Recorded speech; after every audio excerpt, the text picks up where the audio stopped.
Bienvenue à tous, du coup, sur cette visio qu'on a appelée les rendez-vous info asso du jeudi. Pour vous refaire un peu un point là-dessus, voilà, on a prévu une visio tous les derniers jeudis du mois. Donc toujours à cet horaire-là, 18h30, et en visio, et sur de nombreux sujets de la vie associative.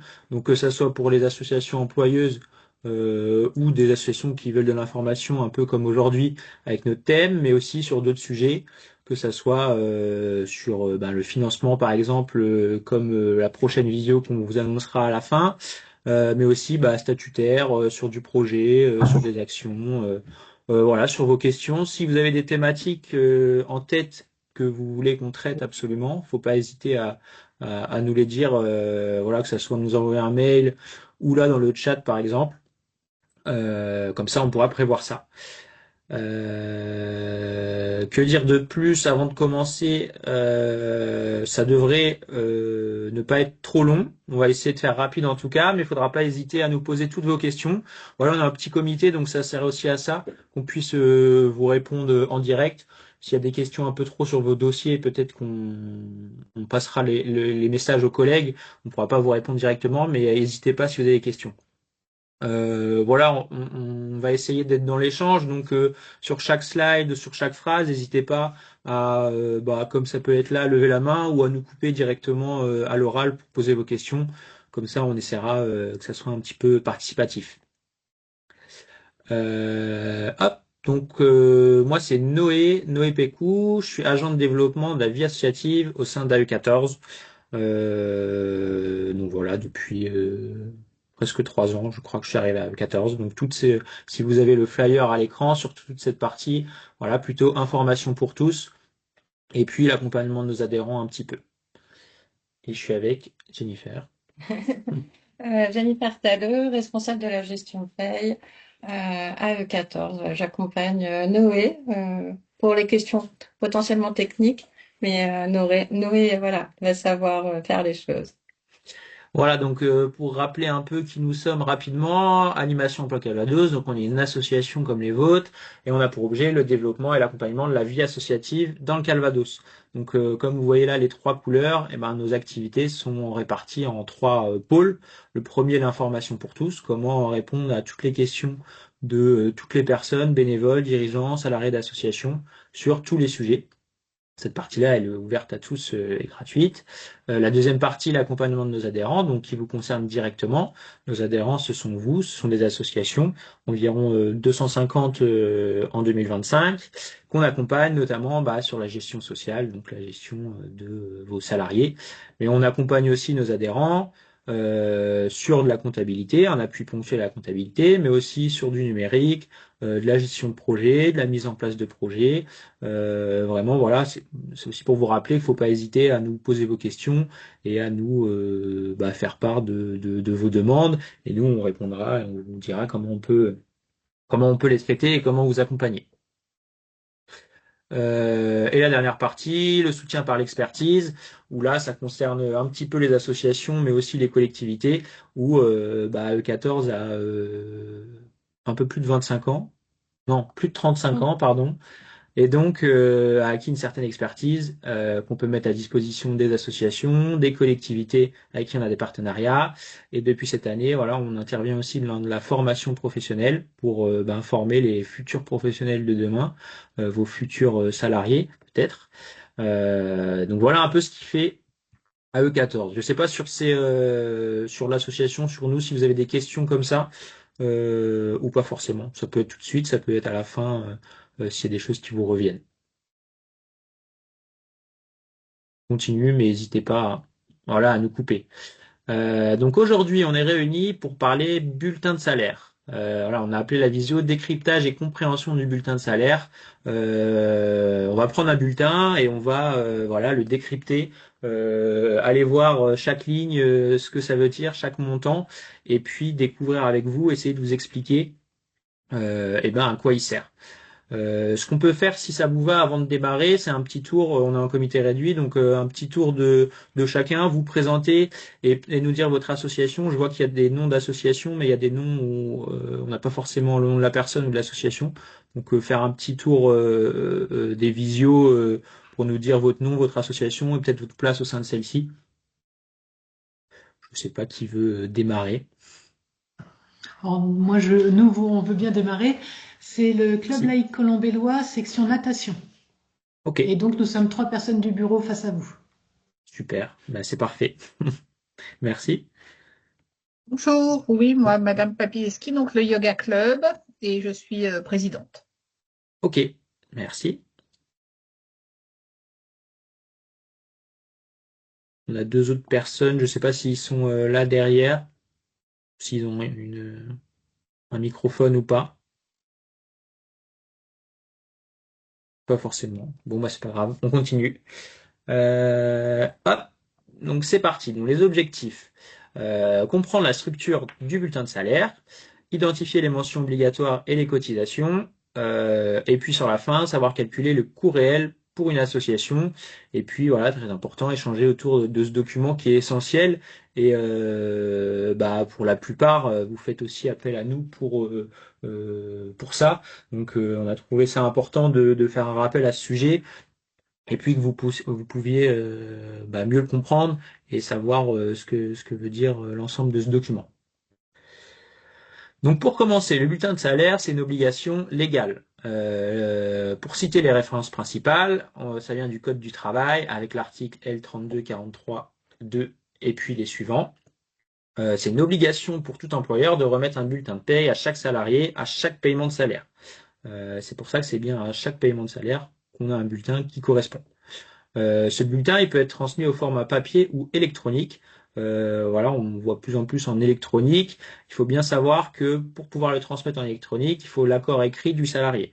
Donc si actuellement vous avez peut-être un accord oral entre vous, l'association et le salarié, bah, il serait bien que votre salarié vous dise oui, je veux bien avoir mon bulletin en format électronique.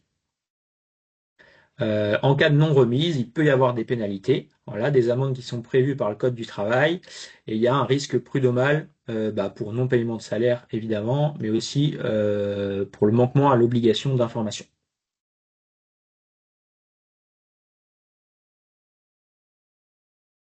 Le rôle du bulletin de salaire, donc c'est à la fois une preuve du paiement du salaire, simplement. C'est un document administratif utile, voilà, donc notamment pour bah, tous les partenaires et les organismes cités, la CAF, France Travail, la retraite, la banque, etc.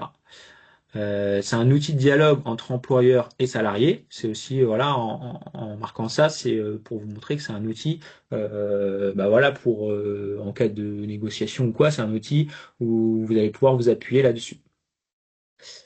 Et comme on l'a dit un peu plus haut, c'est une responsabilité juridique de l'employeur.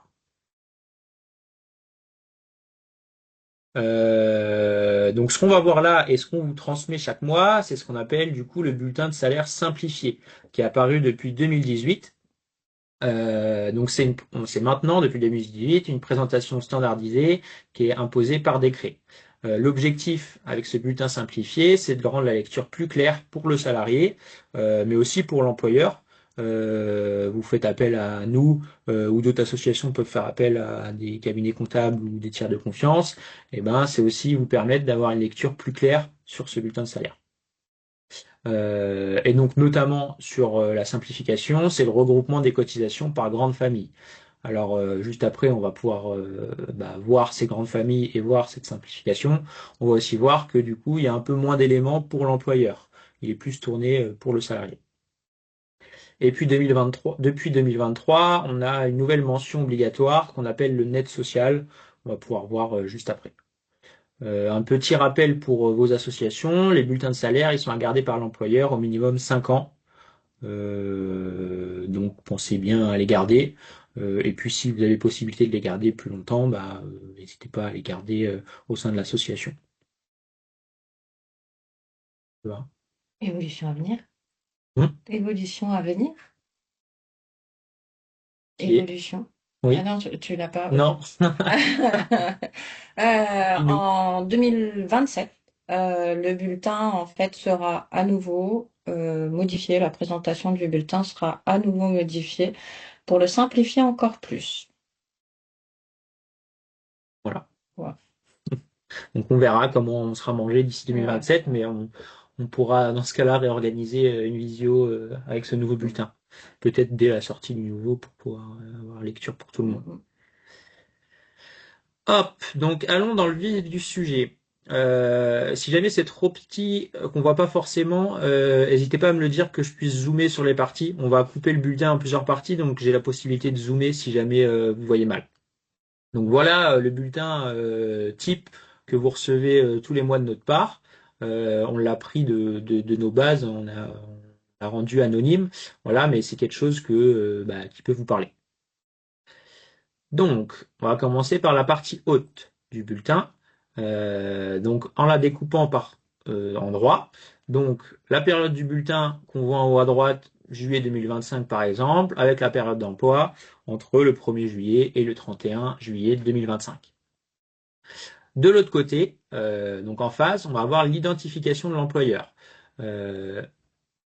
Donc le nom de l'association, le nom de la structure en haut, et puis l'adresse, et en face le SIRET et code APE. Et puis une indication sur le type de structure, donc autre organisation fonctionnant par adhésion volontaire. Concrètement, ça veut dire association. De l'autre côté, on va avoir l'identification du salarié, donc avec son nom, prénom et son adresse. Et puis dans la case juste à gauche, on va avoir des informations qui vont être liées au salarié, notamment avec son numéro de sécu social, et puis au contrat et à la convention collective. Donc on a le type d'emploi, la qualification, et ensuite on va avoir la convention collective qui est applicable. Donc dans votre cas, je crois qu'il y a du sport et de l'éclat, ce qu'on appelle l'éclat, du coup l'animation. Il peut y avoir des informations, par exemple, sur l'ancienneté, des points de compétence, le taux horaire, le coefficient qui est appliqué. Ça, c'est lié à la convention éclate, c'est un coefficient qui va être appliqué. L'indice de départ et la valeur du point, ça pareil, c'est lié à la convention. Donc, du coup, il y a deux valeurs de points. Et puis des points d'ancienneté qui pourraient être applicables. On a un petit encadré avec la date de paiement et le mode de paiement. Voilà, pour information. Je me permets, j'interviens. Là, clairement, le bulletin qui vous est présenté est un bulletin lié à la convention collective éclat. Je pense que pour une grosse partie d'entre vous, vous appliquez la convention du sport. Au niveau de la convention du sport, on ne retrouvera pas de coefficient comme il est indiqué là sur le bulletin, mais en taux horaire. On ne retrouvera pas également des valeurs de points puisque c'est vraiment lié à la convention collective éclat. Tout comme on ne retrouvera pas non plus des points d'ancienneté, mais des pourcentages d'ancienneté. Super. On va passer dans une autre case, donc n'hésitez pas à nous couper si vous voulez revenir sur ce point-là, mais peut-être clair pour tout le monde. Ensuite, on descend petit à petit. Donc on va arriver sur le premier tableau, la première case qui s'appelle salaire brut. Dans cette case, on va venir calculer le total brut qui est juste là en bas. Pour ce faire, on va partir du salaire de base. Donc, avec la quantité ou base, on vous a pris un bulletin de salaire à taux complet, donc taux plein, 35 heures par semaine, qui fait les 151,67. C'est ça? Oui, on les trouve, ils sont Ça fait une 21h67 sur le bulletin. On les trouve? Ouais, il y a peut-être quelqu'un qui a la réponse. Pas forcément. Tu Tu vas nous dire la réponse. Toi, tu le sais. Oui, mais je te laisse le dire. Ouais. Donc, notre durée hebdomadaire légale, 35 heures, multipliée par 52 semaines, divisé par 12 mois, ce qui s'appelle en fait la loi de mensualisation. C'est comme ça qu'on retrouve nos 151h67 chaque mois sur le bulletin pour quelqu'un qui est à temps plein. Voilà. Donc, en fonction des heures de la personne, on va avoir une quantité ou une base différente. Et puis en face, le montant, donc la multiplication de la quantité par le taux en fonction de la convention collective et du montant applicable. Ensuite, donc en dessus, pour continuer à calculer ce total brut, on va avoir différentes choses comme les primes, par exemple. On va avoir les primes d'ancienneté et toutes les différentes primes qui peuvent être applicables, comme par exemple. Dans le cadre des conventions collectives, on peut retrouver par exemple Bon, pour éclat, je suis désolée, mais dans le sport, il y a un petit peu moins de primes de prévues. Mais si, il y a la prime de coupure, par exemple. Il y a des déroulements de carrière, reconstitution de carrière. Voilà, ce qu'on appelle les accessoires de salaire qui viennent s'ajouter au salaire de base pour constituer le salaire brut. Ça te va? Ouais, très bien. Donc les primes, et puis on peut aussi avoir les avantages en nature. Là, sur ce bulletin qu'on vous met en exemple, on n'a pas forcément, à part la prime d'ancienneté, mais les avantages en nature, ils vont se trouver à cet endroit ici pour pouvoir calculer le brut. Et donc la multiplication de ces chiffres vont nous donner, enfin, l'addition plutôt, puisque la multiplication ça ferait un montant important, vont nous donner le total brut. Sur le bulletin qu'on vous présente, là, on a mis un bulletin où il y avait des congés payés. Donc c'est ici qu'elles vont s'afficher également. Ça n'a pas forcément d'incidence sur le total brut parce que c'est un calcul nul, on va dire. Ce qu'on enlève en moins, on le retrouve en plus avec la ligne congés payés. Mais c'est ici qu'on va avoir cette partie-là. Certaines informations également, comme des absences, des arrêts maladie, voilà.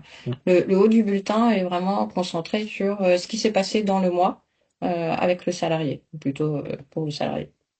Ouais. Et c'est aussi pour ça que voilà, Jennifer et l'équipe Paye vous demandent de leur envoyer toutes les informations en temps et en heure quand elles font les bulletins. Je sais qu'elles vous relancent souvent, donc c'est aussi pour ça, elles en ont besoin pour avoir un bulletin qui correspond à la réalité de ce qui s'est passé. Exactement. C'est pas pour être embêtante. Et donc notre total brut, il sert à quoi, Noé? Et ben notre total brut, il va nous servir à calculer nos cotisations et nos contributions sociales qui vont nous donner, enfin qui vont nous rapprocher en tout cas du montant qu'on va verser aux salariés. Exactement. Je continue, n'hésitez pas encore une fois à nous couper si vous voulez revenir sur des éléments là, si c'est pas clair, que ce soit tout de suite ou à la fin. Donc, une fois qu'on a notre total brut, on va le voir qui s'affiche quasiment à chaque fois sur notre base, sauf à un endroit qu'on vous dira après pourquoi. Nos 1919,99 brut qu'on a ici. Ensuite, sur les cotisations et contributions sociales, on va retrouver 6 grandes familles de cotisations. Ça, c'est grâce au bulletin simplifié qu'on a rangé en grandes familles. Donc, dans celle-ci, on peut retrouver la santé, accident du travail, maladie professionnelle, la retraite, liée à famille, assurance chômage, et puis les autres contributions dues par l'employeur, par exemple les CSG déductibles et non déductibles. Donc ça, c'est le salarié. Oui, C'est pas ouais. du par l'employeur. Oui, pardon, c'est dans En les plus. cotisations. C'est en plus. Ouais. Et donc, à chaque fois dans ces grandes familles, on va avoir une part salariale.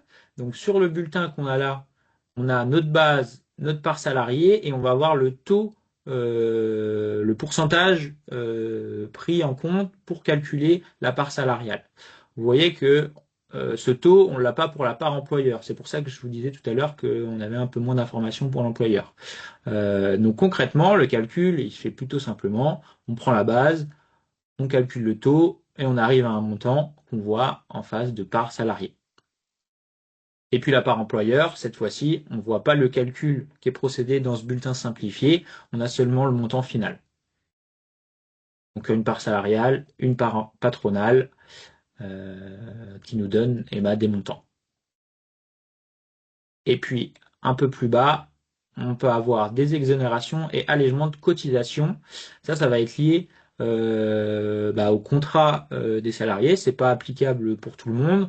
Le calcul un peu simple à avoir, c'est que quand on est en dessous de 1,6 SMIC horaire, on peut avoir des exonérations possibles. Jennifer, je sais pas si tu veux rentrer dans les détails un peu de chaque ce que ça veut dire. Ça va pouvoir vous aider. Je vais faire un petit zoom si vous voulez. On va prendre le bloc santé. Dans le bloc santé, on va avoir les cotisations, enfin une partie des cotisations versées à l'URSSAF, comme la maladie, la maternité. Donc là, ici, on voit que le salarié ne cotise pas et c'est uniquement l'employeur. À ce jour, en fonction du taux horaire du salarié, l'employeur, en fait, bénéficie d'une petite réduction qui, a priori, en 2026, n'existera plus. Je ne veux peut-être pas rentrer dans le détail complètement, mais voilà. Ensuite, la seconde ligne complémentaire, incapacité, invalidité, c'est ce qu'on appelle, enfin, c'est la prévoyance. Dans le sport, pour beaucoup, je pense que quorum, ça vous parle, voilà, ou Humanis, voilà. La prévoyance pour rappel, Noé, sert à quoi? La prévoyance. La prévoyance sert à couvrir certains risques, voilà, comme l'invalidité, le décès, les longs arrêts maladie. Ouais. Et dans ce cadre-là, et l'employeur et le salarié, conventionnellement en tout cas, cotisent. Euh, voilà. On a également la complémentaire santé, appelée plus communément la mutuelle, où là, voilà, tu veux peut-être rentrer dans le détail de la base de cotisation, qui n'est pas le salaire brut, mais Qui est plafond de sécurité plafond. sociale. Et du coup, sur un peu le calcul, les pourcentages, voilà, là, ça va dépendre notamment des conventions collectives. Donc sur ce bulletin qu'on vous présente, il y a un taux voilà, de 0,49 pour le salarié et du coup pour l'employeur qui est identique, on a le montant qui est identique, mais ça peut être différent. Donc cette partie-là, elle est amenée à changer en fonction de pas mal de détails. L'accident du travail, bon, il n'y a pas grand-chose à dire, hein. C'est bien l'employeur qui cotise en fonction du taux qui est fourni, enfin transmis par la CARSAT. Le bloc retraite, on va avoir les deux premières lignes, donc la retraite de base, plafonnée, déplafonnée, qui sont versées à l'URSSAF, et ensuite la retraite complémentaire, voilà, qui est reversée en fait à l'Agirc Carco, à votre caisse de retraite à laquelle vous adhérez. Mm. Voilà. Après, il n'y a pas grand-chose à dire. Ouais. Ok. Voilà. Ça va là-dessus. Je sais qu'on déroule un peu vite, mais on n'a pas forcément, voilà, comme en présentiel, des visages en face de nous pour voir si vous froncez les sourcils ou pas, ou si tout est clair. Donc n'hésitez pas à nous couper ou à nous faire un petit signe. Mais, Je peux peut-être ajouter que voilà, la cotisation allocation familiale et assurance chômage sont versées à l'URSSAF. Voilà. Comme on voit sur le bulletin, il n'y a que l'employeur qui cotise. Ensuite. Alors moi, je vais aller à la CSG qui clairement est versée par le salarié. Enfin, voilà. En tout cas, c'est l'employeur qui reverse à l'URSSAF la part qu'il prend au salarié. Euh, et tu veux peut-être parler de la base de cotisation qui n'est pas la même aussi? non, pas forcément. Non. Voilà, il y a un allègement qui est effectué sur cette base de cotisation euh, de 1,75%. Ouais, c'est un pourcentage. Vous voyez, là, on prend 1915 au lieu des 1919. Oui, c'est un tout petit pourcentage qui est pris en compte pour faire ce calcul. Et la ligne exonération allègement de cotisation, ici, ça va être pour les 424 euros qui sont calculés. Là, ce qu'on appelle, enfin, la réduction générale de cotisation, auparavant, on l'appelait, et on l'appelle un petit peu toujours, la réduction Fillon.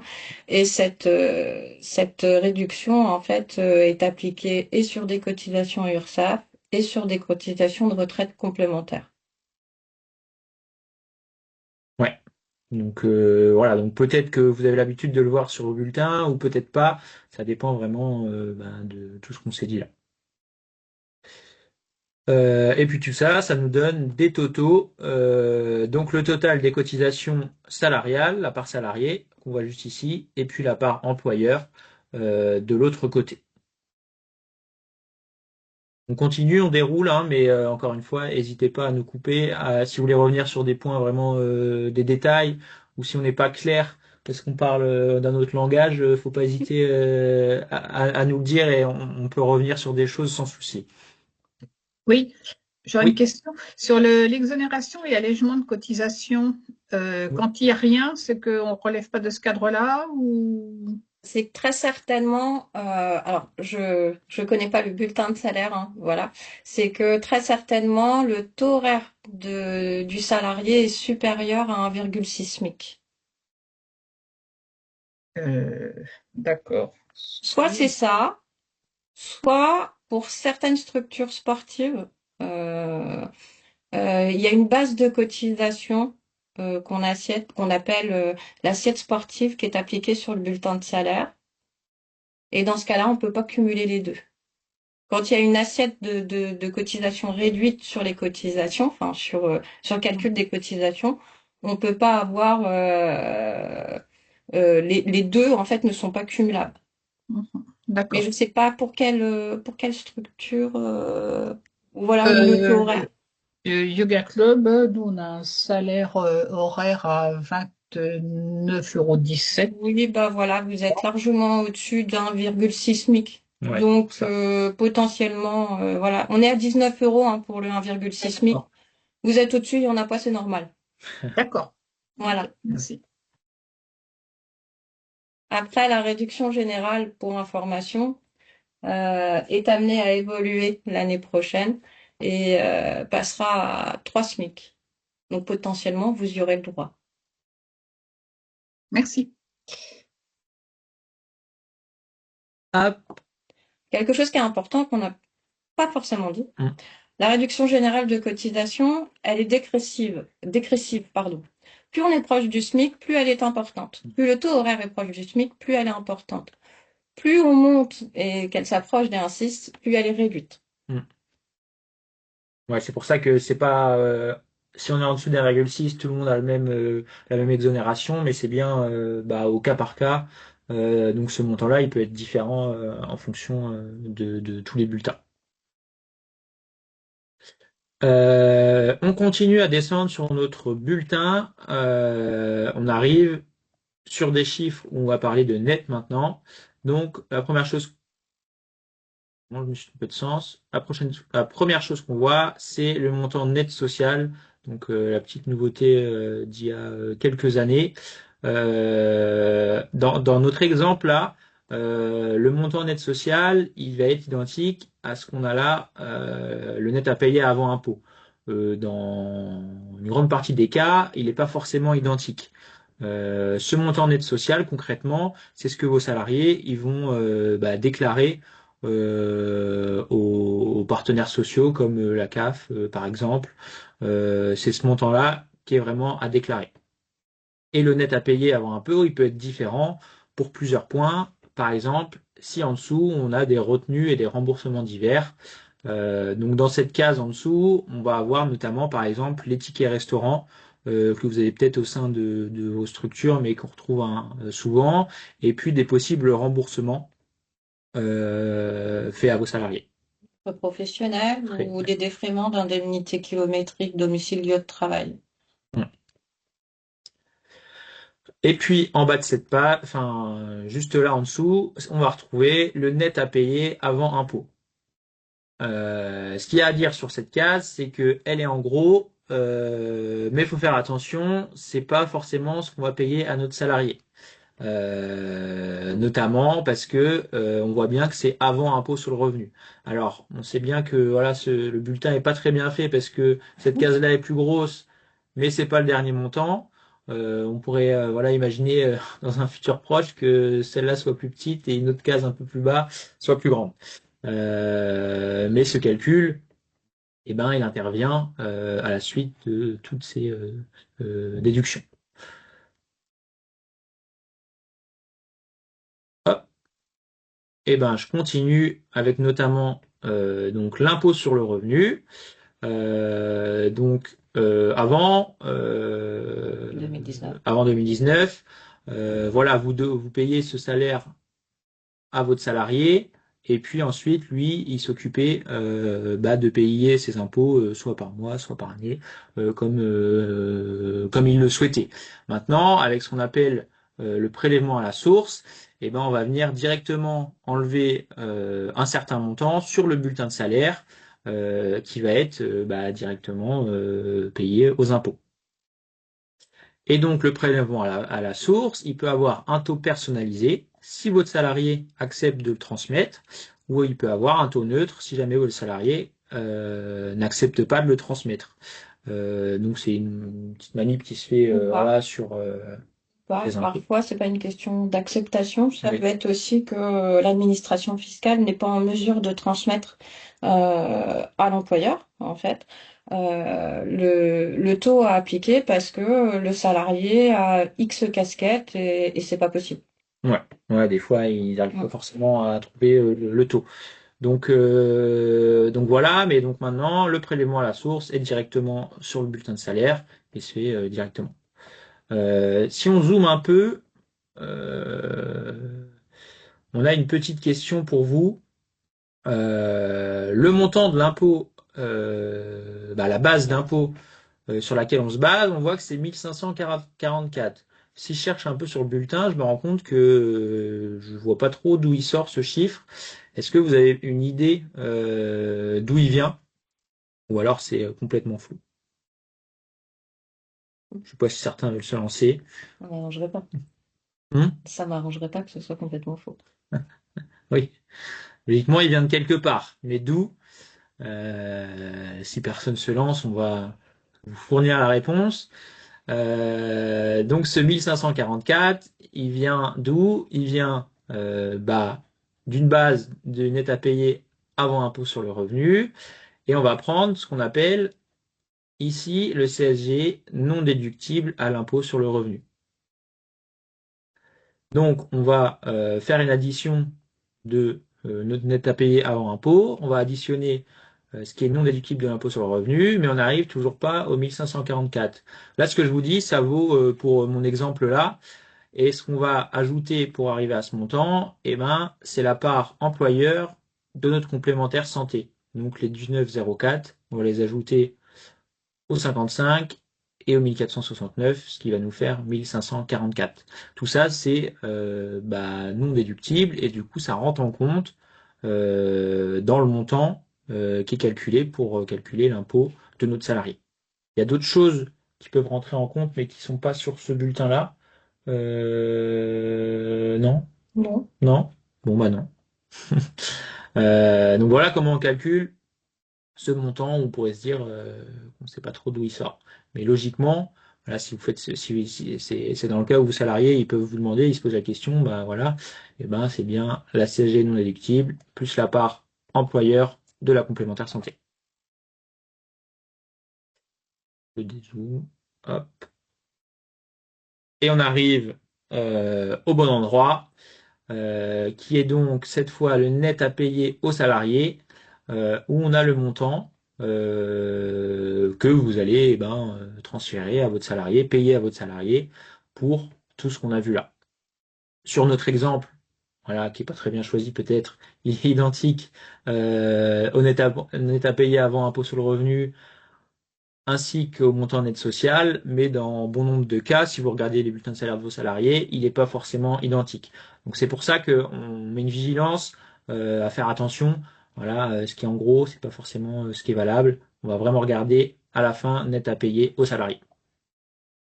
Le bulletin simplifié tel qu'il est conçu, Noé l'a dit au départ, c'est pour que le salarié le comprenne mieux.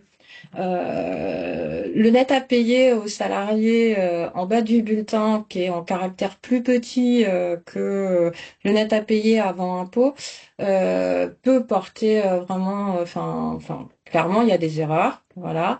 Mais c'est pas fait pour rien non plus. C'est aussi pour montrer que le passage, la mise en place du prélèvement à la source n'a pas fait diminuer les salaires en fait. C'est pour ça que vous avez la ligne nette à payer avant impôt, en fait, qui est voilà, plus voyante, on va dire ça comme ça, pour que le salarié se rende compte que quand bien même il y a le prélèvement à la source, son salaire il est resté le même. Mm. Exactement. Et donc, on arrive à la dernière case, qui est le total versé par l'employeur. Concrètement, ce que vous payez ce que vous payez et que votre salarié paye pour arriver à ce 1469. On a un total de, c'est un peu petit, mais de 2234. Donc, le total versé par vous, par l'employeur. Ça va? Pas de questions? En bas du bulletin, on n'a pas fait de page exprès pour ça, mais on va avoir les cumuls annuels. Donc là, simplement l'addition de tous les bulletins en fonction du mois où on est. donc avec un bon nombre d'informations, brut, cotisation, le net imposable, la base, les heures travaillées, et puis voilà, la part patronale aussi. Mais j'avais une question sur là, on a des jours de congé, parce que moi j'ai des feuilles de paye où le nombre de jours de congé pris apparaissent. Là, c'est pas une obligation, on l'a pas. Alors, dans le haut du bulletin, là, ce qu'on voit, c'est la prise des congés. La prise des congés, aujourd'hui, est obligatoire et doit être indiquée sur les bulletins de salaire. Je Oui. pense que vous parlez du décompte. J'ai Oui, du acquis tant de décompte, voilà, jours, oui, le j'ai salarié pris tant de sache où jours il et il en en est. Oui. reste tant. Celui-là, non, il n'est pas obligatoire à ce jour sur les bulletins de salaire. D'accord. Ouais. Par contre, la prise doit être indiquée. Et on sait que c'est une question qui revient souvent. De notre côté, c'est aussi le logiciel qu'on utilise, qui nous permet pas forcément de faire le décompte à votre place, et puis dans le risque de pas faire le bon décompte. Voilà. C'est du coup aux structures, enfin à vos associations de faire ce décompte-là, mais qui est pas indiqué sur le bulletin de salaire. D'accord. Après, en interne, vraiment, il est vraiment, enfin, plus que recommandé. Vous devez avoir un outil, en fait, de suivi pour chaque salarié. Je sais pas si vous en avez plusieurs. Oui, oui, oui. Euh, mais vraiment avoir un outil de suivi pour chaque salarié, surtout dans des structures où, parfois, en fonction des types de contrats de travail, on va pas avoir les mêmes périodes d'acquisition, de prise, etc. C'est vraiment important de pouvoir effectivement indiquer aux salariés combien il a acquis de congés, combien il en a pris, combien il lui en reste. Et même pour vous, en cas de fin de contrat, c'est mieux de savoir ce qui reste à verser pour pouvoir nous transmettre les informations. D'accord. Non, c'est juste parce que sur toutes les feuilles de salaire qu'on voit, c'est noté maintenant, donc c'était juste ça. Et après, certains logiciels de paie le permettent, d'autres Ouais, pas. Mais voilà, à ce d'accord. jour, ce décompte, il n'est pas obligatoire. D'accord. Voilà. Merci. Euh,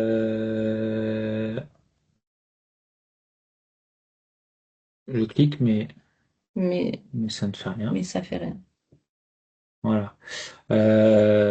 Donc pour finir et pour calculer son coût employeur, je pense que vous l'avez compris voilà avec la slide d'avant, mais en se basant sur le bulletin de salaire, ça va être plutôt simple. On va prendre le total brut qu'on peut avoir ici. On va additionner les cotisations et contributions patronales qu'on va avoir du coup juste ici en face de total et en dessous des exonérations et allègements. Et donc, ce 1919 qu'on appelle brut plus sa part employeur de cotisation va nous donner le coût employeur total, ce que vous, en tant qu'employeur, vous déboursez Chaque mois. chaque mois pour votre salarié. Voilà là-dessus. On voulait aussi, on sait que voilà, quelquefois vous avez des questions pour savoir combien va vous coûter d'avoir un nouveau salarié, etc. On voulait vous dire que voilà, faut pas hésiter à nous envoyer des mails, à prendre contact avec nous pour qu'on puisse vous fournir comment on dit, Les estimations. des estimations, voilà, sur ce que pourrait vous coûter un de vos salariés, si vous voulez une augmentation, si vous vouliez le payer plus, si vous avez un nouveau salarié, voilà.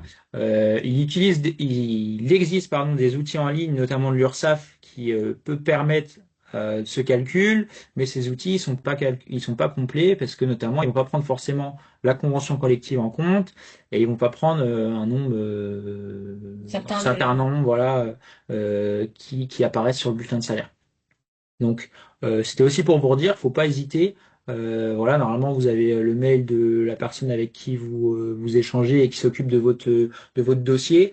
Et à lui poser votre question par mail. Voilà, je voudrais que mon salarié touche tant euros en plus, par exemple, parce que c'est souvent en net que vos salariés vont vous parler, et nous, grâce à nos outils, on peut vous fournir des estimations où du coup vous trouverez si j'augmente de 100 euros, combien ça va me coûter vraiment au total.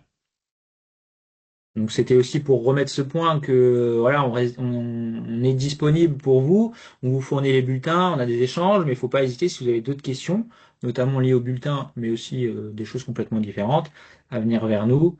et qu'on reste disponible.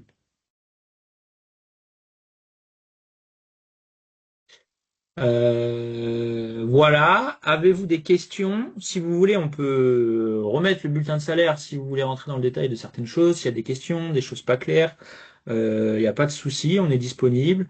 S'il y a d'autres questions, d'autres choses, n'hésitez pas, on est disponible.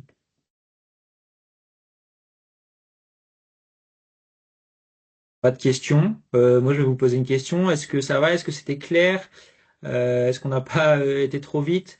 Est-ce que vous vous attendiez à ça ou vous attendiez à quelque chose où on rentre plus, moins dans le détail?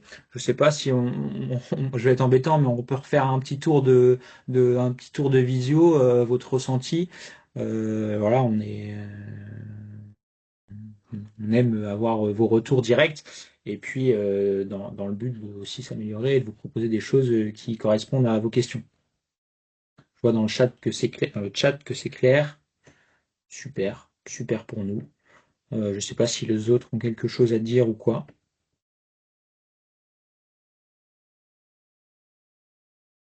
Très bien, merci. Pas de souci. Pas de souci. Bah écoutez, s'il n'y a pas plus de questions, si jamais il y avait des questions, c'est pas pas individuelles, mais où vous souhaitez échanger avec nous directement, voilà, on peut rester encore 5 ou 10 minutes sur la visio. Sinon, n'hésitez pas à les faire par mail à votre contact privilégié ou alors sur la boîte contact que on va s'afficher là. Voilà. Faut pas hésiter. Et puis, pour terminer, on se retrouvera donc le dernier jeudi de novembre sur un autre sujet. On va parler de financement. Voilà, on sait que c'est un sujet important et qui revient. Donc, on vous propose cette visio sur les différents types de financement, comment les diversifier. Voilà, on va essayer vraiment de parler d'un peu tous les financements et comment vous pouvez aller en chercher. Et c'est aussi, lors de cette visio, on aimerait bien avoir vos retours sur quelles sont vos possibles difficultés, ou alors, si vous nous dites que tout va bien, que vos financements n'ont pas changé, on sera aussi content de le savoir. Mais voilà, on se retrouvera le jeudi 30 à 18h30. On vous enverra les infos